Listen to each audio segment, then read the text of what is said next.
Welcome to another deep dive.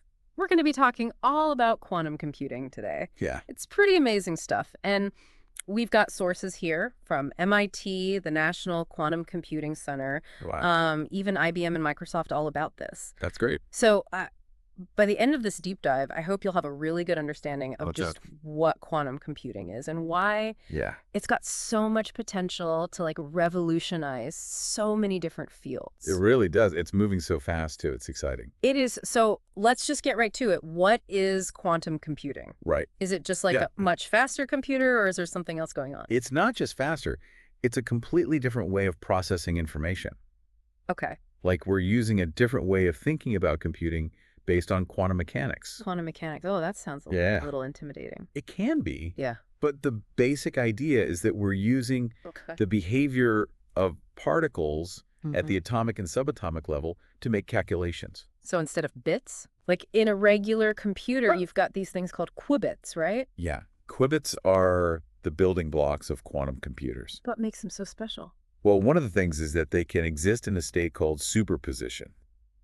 Superposition. It's like imagine a coin spinning in the air. Okay. You know, it's either heads or tails, but you can't tell which one it is until it lands. Right. A qubit in superposition is kind of like that spinning coin. It's both 0 and 1 at the same time. Wait, so it's both 0 and 1 at the same time. That's the crazy part. How is that even possible? It's one of the amazing things about quantum mechanics, and that's how they get their advantage. Oh, okay. It's like they can explore so many possibilities at the same time Right.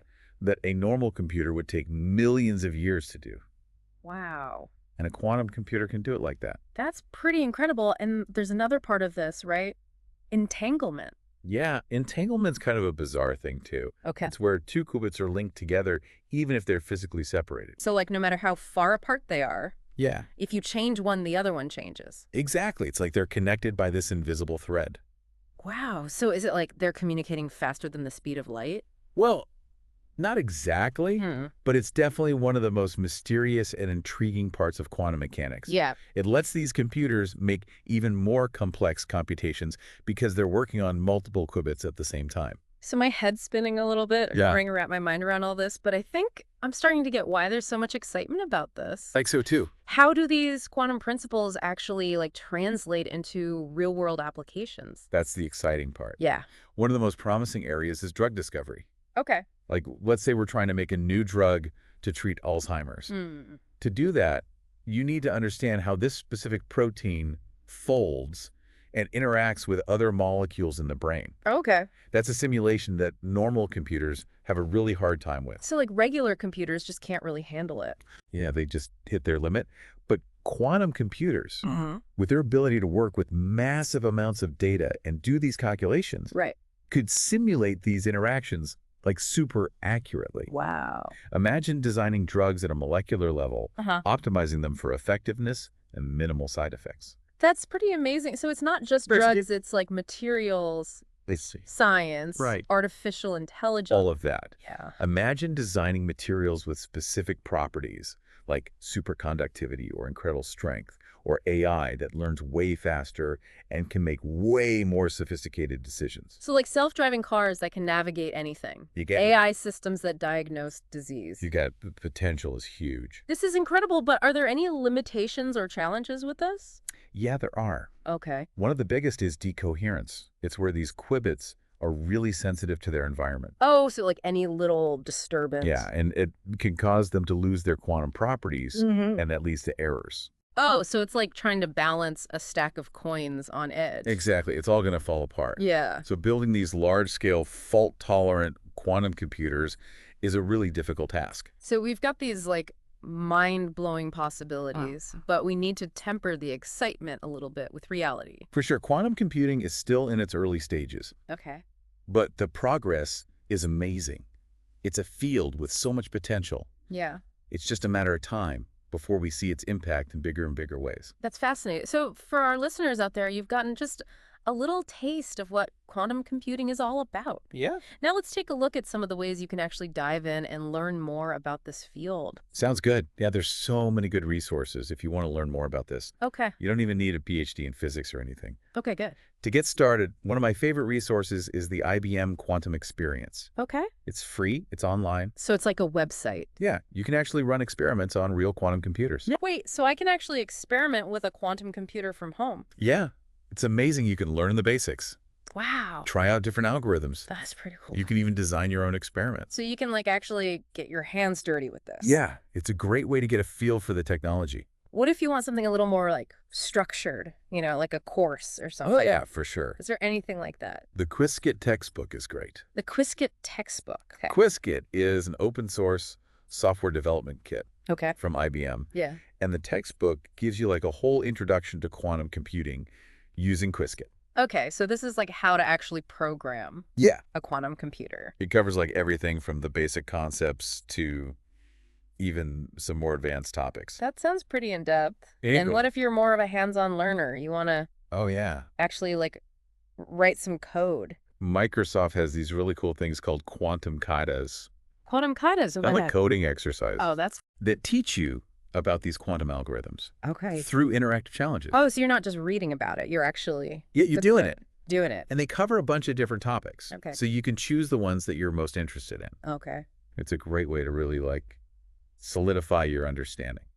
Right. And then obviously there's always online courses, like ADX, Coursera, all of that. Coursera, Future Learn, all that stuff. Yeah, a lot of universities and institutions offer online courses Okay. on quantum computing. So there's really something out there for everyone. That sounds great. So, we've talked about what quantum computing is. We've talked about how to learn more about it. Right. Let's talk about the future. What's this going to look like Yeah. in the next 5, 10, 20 years? That's the really exciting part. Yeah. What are you most excited about? One area I'm really interested in is how it could help us address climate change. Okay. So how could quantum computing address Yeah. something as big as climate change? Well, one way is to use it to design much more efficient solar cells Okay. or develop new materials for capturing carbon. So we could use it to come up with like new clean energy technologies. Exactly. And reduce our need for fossil fuels. That would be great. And that's just one thing. Okay. We could use it to simulate the behavior of molecules involved in photosynthesis. Okay. And that could lead to breakthroughs in artificial photosynthesis. So like we could actually create a system that mimics Yeah, how plants take sunlight and turn it into energy. exactly. It'd be huge. That would be a game changer for sure. Yeah, beyond climate change. I'm also excited about what it could do for material science. Okay, material science. What do Yeah. you think Yeah. is going to happen there? Imagine designing materials with tailor-made properties, Yeah. like room temperature, superconductivity, Okay. or like materials that are super lightweight but also incredibly strong. Wow. We could change everything from electronics to transportation to construction. Sounds like it. Yeah, and that's just the start. There's so much we haven't even explored yet. Yeah, it really does sound like we could be on the verge of like a whole materials revolution Yeah. thanks to quantum computing. So Yeah. just to kind of recap for everyone listening out there, Yeah. we've really gone deep on quantum computing, talking about, what it is, how it works, Yeah. and then also all the different ways that you can learn more about it. Yeah, and we've only just started. Right. I mean, this field is moving so fast. The next few years are going to be amazing. It really feels like we're standing on the edge of something brand new. It does. Like we can see the potential, Yeah, but we don't know what's going to happen. exactly. There are so many discoveries waiting to be made. It's a pretty exciting time. It is. If you're listening and feeling inspired, I Mhm. really encourage you to check out those resources we talked about Yeah. and just dive in, Who knows? Maybe you'll be the one to make the next big breakthrough. Yeah. So we'll leave you with one final thought to kind of ponder. As we unlock all this power with quantum computing, we've got to remember that with great power Yeah. comes great responsibility. Definitely. We have to think about the ethical implications of this technology. Right. And make sure that everyone benefits from it. It's like a reminder that science should never happen in a vacuum, Mm. We always have to think about how it's going to affect society. For sure. Well, that brings us to the end of our deep dive into quantum computing. I hope you learned a lot. Yeah, we hope you enjoyed the journey Yeah, and learned a little something about the potential of this incredible technology. it's amazing. Yeah, thanks for joining us. Thanks for having me.